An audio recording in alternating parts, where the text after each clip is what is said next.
કીર્તિસિંહ વાઘેલા સાહેબનું અહીંયા હાર્દિક સ્વાગત કરું છું. આપણી વચ્ચે હર હંમેશ જ્યારે આવા કાર્યક્રમો કરીએ એટલે ઉપસ્થિત રહેતા હોય છે એવા માન્ય ધારાસભ્ય શ્રી ધાનેરા માવજીભાઈ દેસાઈ સાહેબનું બી અહીંયા હું સ્વાગત કરું છું. આપણી વચ્ચે પૂર્વ કેન્દ્રીય મંત્રી શ્રી સાહેબનું બી હું અહીંયા સ્વાગત કરું છું. આ કાર્યક્રમ યોજવા માટે જે આપણને અહીંયા જગ્યા, જ્યારે બી અમે કોઈ બી પ્રાકૃતિક કૃષિ અથવા બીજા કોઈ કાર્યક્રમો કરવાના હોય ત્યારે યુનિવર્સિટીની પરવાનગી માંગતા હોય ત્યારે જે પરવાનગી આપતા હોય ત્યારે માન્ય વીસી સાહેબને બી અહીંયા હું સ્વાગત કરું છું. હવે મિત્રો, આમ નામી મંચસ્થ તમામ મહાનુભાવો, નામ નથી લેતો સાહેબ, પણ આપણી જે અત્યારે જે વાત કરવી છે એટલે મંચસ્થ તમામ મહાનુભાવોનું હું સ્વાગત કરું છું.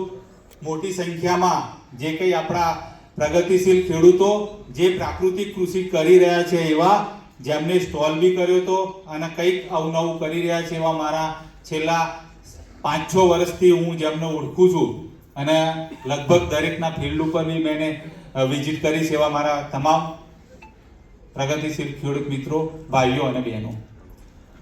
મિત્રો, એક વાત કરું તો હવે કદાચ આપણા બધાને ખબર હશે કે 7મી તારીખે માન્ય વડાપ્રધાન શ્રી સુરત મુકામે આવ્યા હતા. ખબર હે કોઈને? હવે એમનું પ્રવચન સાંભળ્યું હોય મિત્રો તો એની અંદર આ પ્રાકૃતિક કૃષિ માટે ટકોર કરી હતી કે તમે બધા જે કંઈ અહીંયા બેઠા છો એ પ્રાકૃતિક કૃષિ કરો. જો ઉચ્ચ લેવલે હાઈએસ્ટ ઓથોરિટી જો આપણને એમ કહેતી હોય કે ભાઈ પ્રાકૃતિક કૃષિ કરો તો એની અંદર કંઈક રહસ્ય છે. હવે એમાં કઈ બીજું બહારથી લાવવાની જરૂર છે? ફક્ત અને ફક્ત આપણા ઘેર એક દેશી ગાય જોઈએ. હવે દેશી ગાયના ગોબરમાંથી જીવામૃત બનાવવાનું છે. 10 કિલો ગોબર, 10 કિલો ગૌમૂત્ર, એક 200 લીટરનું ડ્રમ જોઈએ અને 1 કિલો ચણાનો લોટ અને 1 કિલો ગોળ. બરોબર છે? હવે 1 કિલો ગોળની કિંમત કેટલી? કેટલા રૂપિયા ભાઈ? 60 રૂપિયા. અને આપણે જે ચણાનો લોટ લાવીએ ગોટા બનાવવા ઘેર તો એની 1 કિલોની કિંમત કેટલી? તો 100 ના કેટલા રૂપિયા થાય? 140 રૂપિયા. બજાર માર્કેટમાંથી યુરિયાની એક થેલી લાવીએ એની કિંમત કેટલી?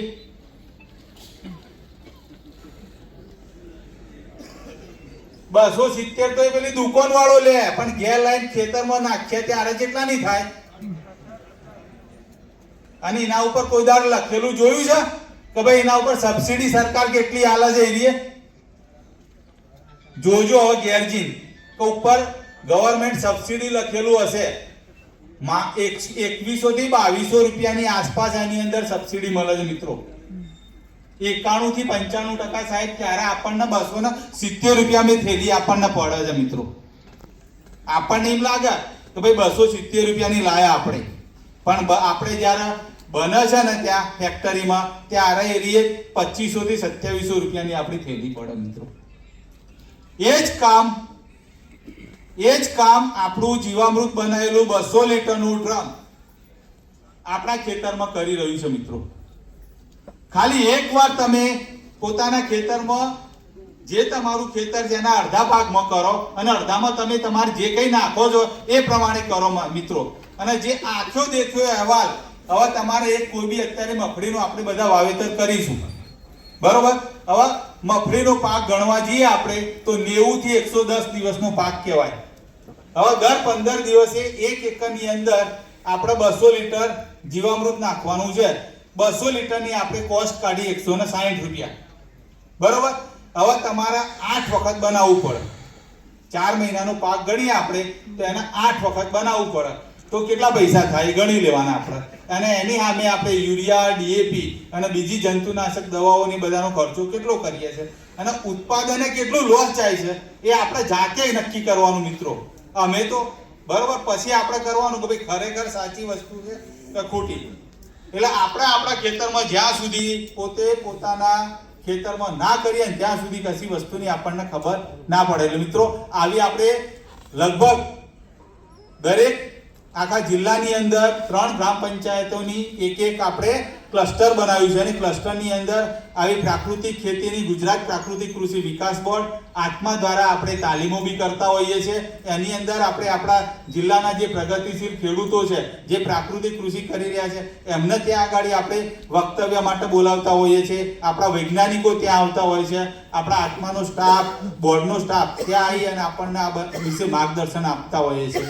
તો આ આપણે આપણા ખેતરની અંદર આજનો જે આપણે કાર્યક્રમ કરી રહ્યા છે પ્રાકૃતિક કૃષિ પરિસંવાદ વ પ્રદર્શન, આપણે આમ બધું કરવા તૈયાર છીએ કે ભાઈ ચલો આપણે આટલા વર્ષથી સુશાસન, એટલે કોઈ મનમાં તો એવી કોઈ શંકા નહીં આપણને, પણ તો ભાઈ આપણે પ્રાકૃતિક ખેતી કેમ અપનાવતા નહીં?